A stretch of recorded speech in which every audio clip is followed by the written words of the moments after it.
सुप्रभातम बच्चों, आज मैं आप लोग को संस्कृत गद्य पंचमा अध्याय भारत देश संस्कृत गद्य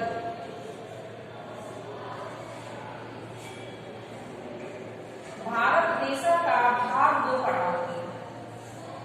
भारत देश का भाग 2।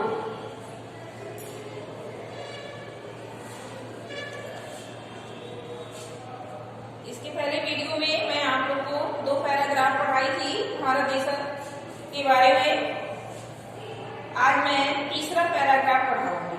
तो देखिए, भारत से दक्षिण श्याम दिशी, भारत से भारत के दक्षिण श्याम दिशी, दक्षिण दिशा में हिंद महासागर है।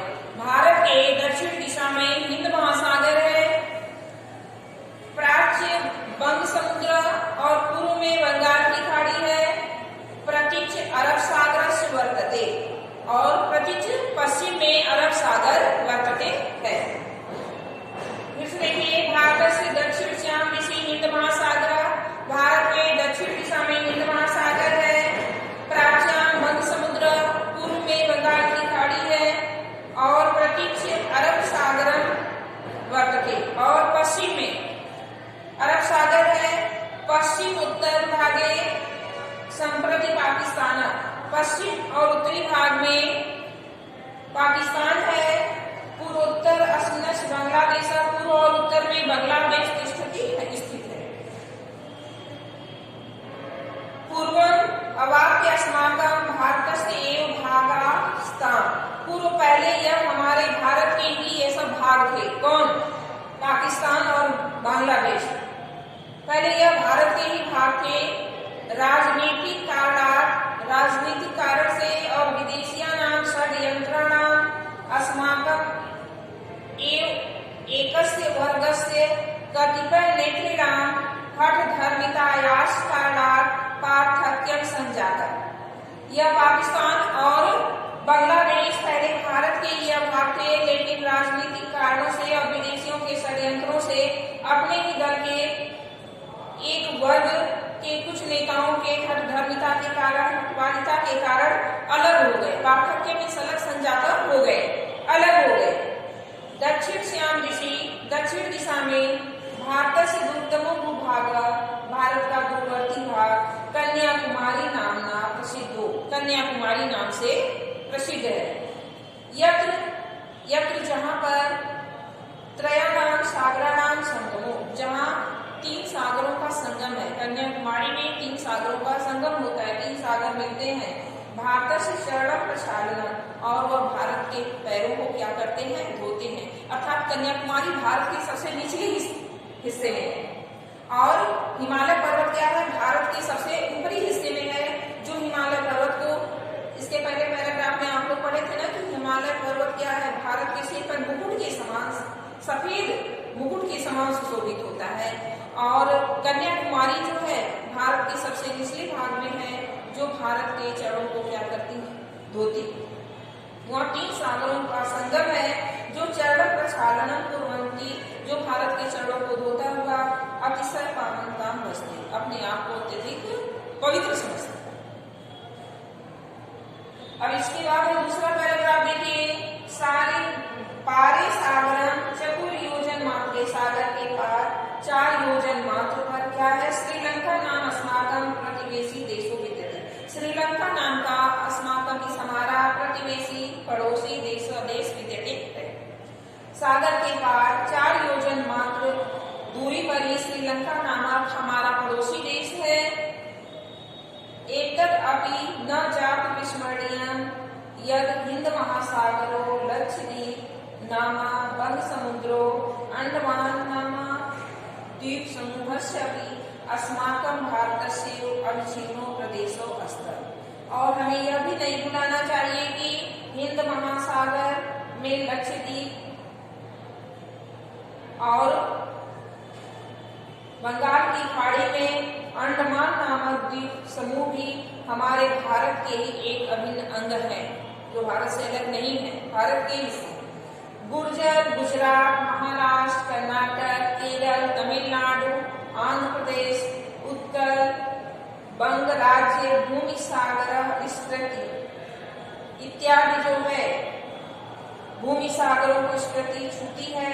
तस्माद एते तटीय प्रदेश कथ्यते, इसलिए इन्हें क्या कहते हैं? तटीय प्रदेश कहते हैं। यह सब देश जो है क्या है? समुद्र के किनारे हैं, इसलिए इन्हें तटीय प्रदेश कहते हैं। अत्र अनेकानि महान्ति पत्तनानि विद्यते, यहाँ पर अनेक बंदरगाह विद्यमान हैं। असंख्य जलपोतानां सहायेन, असंख्य जलपोतों की सहायता से वैदेशिक विनिमयानां क्रयणां निर्यातम् आयातं च क्रियते। अत्र अनेकानि महान्ति पत्तनानि विद्यन्ते, यत्र जहाँ पर अनेकों पत्तनानि बंदरगाह विद्यमान है, जिसे असंख्य जलपोतों की सहायता से विदेशी वस्तुओं का आयात और निर्यात किया जाता है। प्राचीन काले अभी, प्राचीन काल में भी भारतवर्ष में नौका परिवहन, प्राचीन काल में भी, प्राचीन समय में भी भारतवर्ष से, भारत देश में नौ परिवहन व्यवस्था अति समृद्ध आसीत। भारत में नौका से आने जाने की व्यवस्था जो है बहुत ही प्रसिद्ध थी।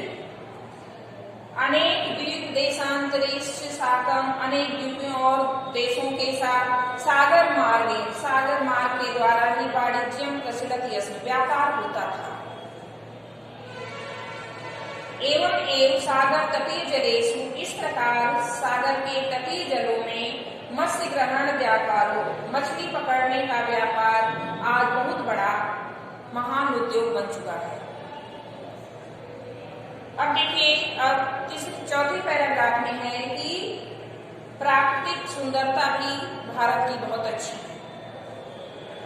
प्रकृति देव्या भारतीय महती कृपा वर्तते, प्रकृति देवी की भी भारत पे महान कृपा है।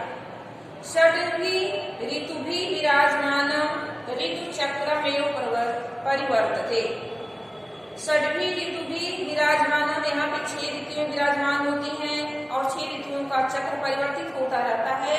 एक साल में 6 ऋतुएं आती हैं। सूर्य चंद्रमसो प्रकाशो, सूर्य और चंद्रमा का प्रकाश यथा अत्र प्रसरति, जैसा यहाँ पर फैलता है, अर्थात सूर्य और चंद्रमा का प्रकाश जैसा भारत देश में फैलता है, तथा वैसा संसारस्य अल्पेषु एव देशेषु स्यात्, वैसा संसार के बहुत कम ही देशों में फैलता है।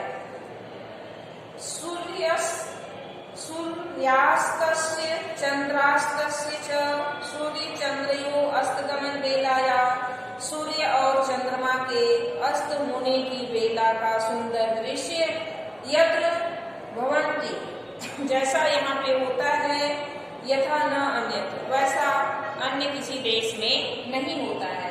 सूर्य और चंद्रमा के अस्त होने की बेला का सुंदर दृश्य जैसा भारत देश में होता है, वैसा किसी अन्य देश में नहीं होता है। सकले अभी भारतीय देशे, संपूर्ण भारत देश में नदीनां प्राकृतिकं जालं प्रसृतम्, नदियों का प्राकृतिक जाल बिछा हुआ है।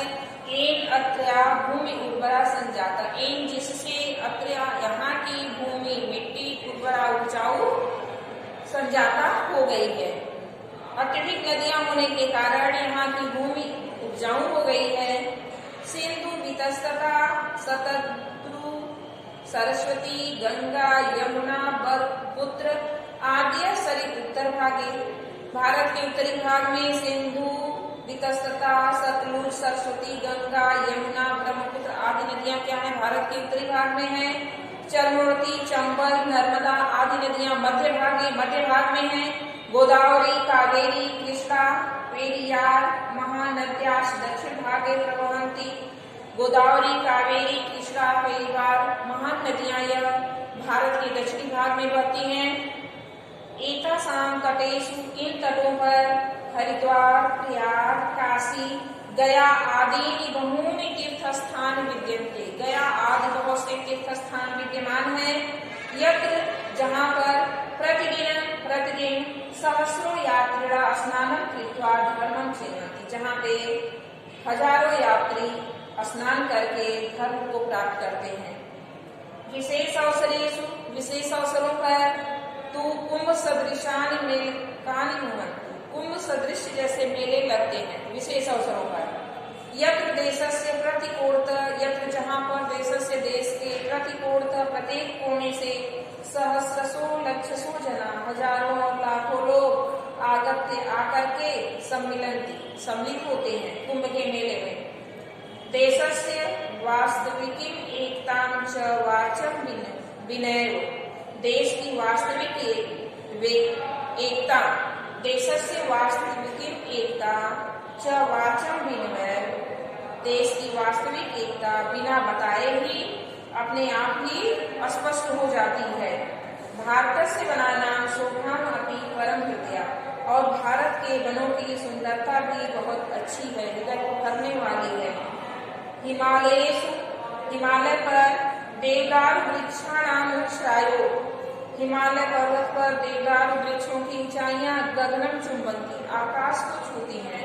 तभी सागर तटीय प्रदेशेषु, तभी सागर के तटीय प्रदेशों में नारिकेल पुंगादि वृक्षाणाम, नारियल और सुपारी आदि वृक्षों की घनी वन की पंक्तियां, समुद्र जल आत्मनो, समुद्र के जल में अपने आप को दर्पण अपने आप को दर्पण में क्या करती हैं, आंकती हैं अर्थात देखती हैं। समुद्र के जल में इनकी परछाइयां उसमें दिखती हैं, तो समुद्र के जल में वह दर्पण की तरह अपने आप को देखती हैं।